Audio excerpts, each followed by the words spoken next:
right, good afternoon everybody, and welcome back to the channel. If you're new here, thanks for joining us. Do us a favor, go ahead and hit that subscribe button, drop us a like, and comment down below. A little update on the Z2H8, the 78 Camaro, our turbo LS drag car. And I'll go ahead and give you guys a quick little recap. It's just a built 5.3 with a bunch of goodies, and it's all home built in this garage. So if you start back from the original videos, you can see that we did pretty much a full-on frame restoration on this guy right here. So we got our floors all done, our custom cage, and a few odds and ends that we've been doing along the way.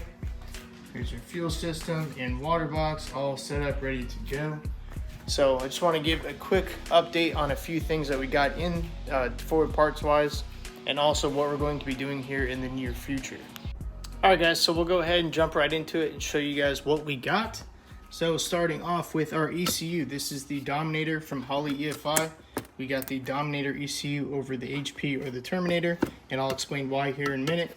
We got our input and output harness. This is just for any extra inputs and outputs, so shock level sensors, drive shaft speed, wheel speed, stuff like that. We can do a whole bunch of growing with this, which is really nice. We got our NTK wideband sensor, the main power harness for the Dominator, and then our 5.3 LS1 style 24 tooth reluctor main engine harness. So this is just what we got from Holley, and I'll go ahead and tell you guys why we went with the Dominator over the HP or the Terminator. Now the Dominator, as you guys know, is the most expensive one that they offer, but it is the only one that they offer that you can continuously grow into. So the Terminator, very minimal inputs and outputs, same thing with the HP. They do make their kind of like their CAN bus system where you can add into it with another module, but we figured might as well buy once and cry once. That's why we went ahead and got the Dominator. So plenty of room for growing for us and for the car as well. And then yeah, I mean, just basically really the only reason why we got it is just because, you know, we don't plan on ever getting rid of this car, and we can always move forward and not have to be stalled out by a harness or a Dominator, or ECU I should say, or anything like that. So obviously the Dominator ECU is the most expensive one that Holley offers, along with all their other kits that they make now. But we got the Dominator ECU, our inputs and outputs, main power harness, and our main engine harness. Now we're still missing a relay board, which we're going to get from Leash Electronics, and a pre-made unterminated main harness for that board specifically. So that'll run all of our headlights and taillights and turn signals, all that good stuff, because as you guys know, this will be a drag and drive car that we'll be driving on the street and driving to the track and making hits and driving it home if nothing breaks. So that's the plan with the car. So we're still waiting on a few parts. We just got all that stuff ordered the other day, and they're actually about 4 to 6 weeks back ordered, unfortunately, but we got plenty of time, so we're going to go ahead and wait until we get that stuff, and then we'll continue the wiring process. But moving back over to the turbo side, as you can see, we got some nice big 4-inch aluminum, and this is all 11 gauge stuff. So we got a nice tight radius 90, a normal radius 90, and it's, I mean, as you can see, it's pretty thick. This is 11 gauge.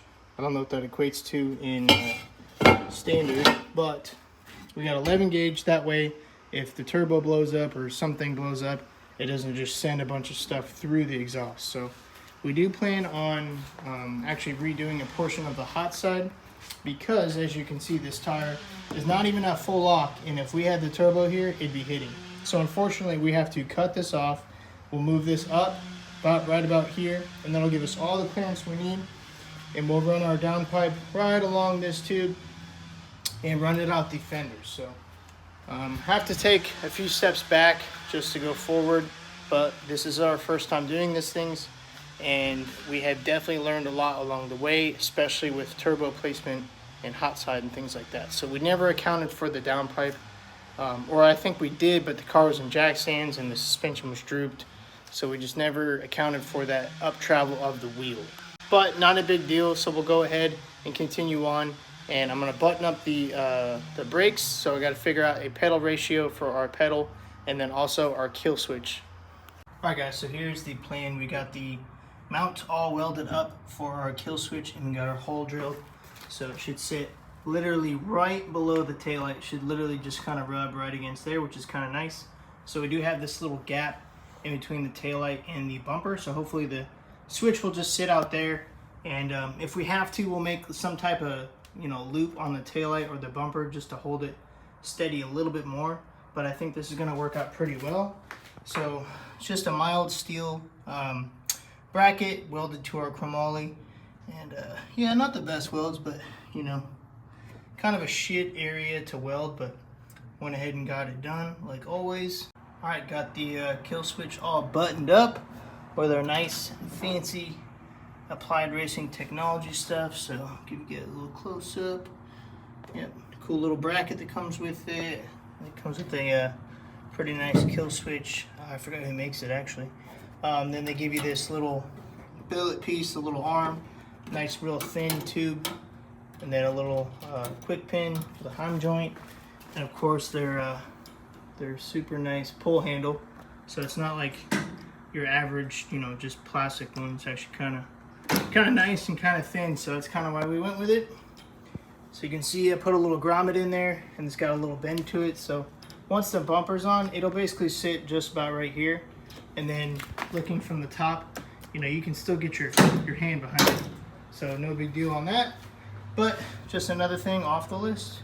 So here is our newly acquainted manual brake pedal. So it's the same brake pedal that we had. Just kind of drilled a few holes in it, make it look kind of cool.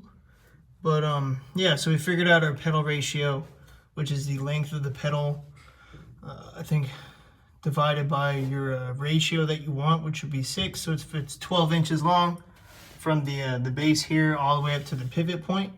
If it's 12 inches like that, you need a 2-inch drop from this pivot point down, which is basically where ours sits at. So we just needed a 2-inch drop from the pivot point, and that puts our pedal ratio at 6:1, which is exactly what we want for manual brakes. And then we just used the existing hole that was already there for the sleeve right there, and then just a universal GM kit that matched up with our strange master cylinder. So as you can see, our master cylinder is all buttoned up, and all we had to do was drill a hole through the existing stud, because these had 4 studs just like that. You can see that on the other side there's 2 right there. We had to drill that stud out, or cut it off, drill it out, and then just put a bolt in it to adapt to fit our strange master cylinder. So there you have it, everybody. A nice quick video on the Z2H8. So go ahead and do us a favor, hit the subscribe button, hit the like button, leave us a comment down below of what you think of the car so far. So like always, you guys, thank you so much for watching, and thank you so much for subscribing. We'll see you in the next episode.